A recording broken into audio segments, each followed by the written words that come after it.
Good morning, good afternoon, good evening, good night, my people in which part of the world you know there.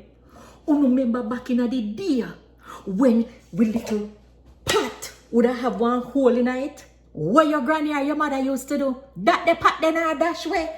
Me used to remember my granny, Miss Silva, would have take piece of the flour. Hey, yes man, the flour which I need up there.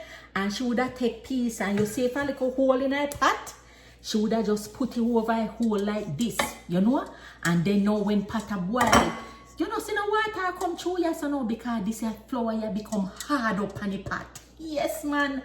All when your enamel cup used to have hole on the bottom or anything like that. That not dash way. Same thing again. You take one little piece of flour and you just patch it up to hide that the hole there.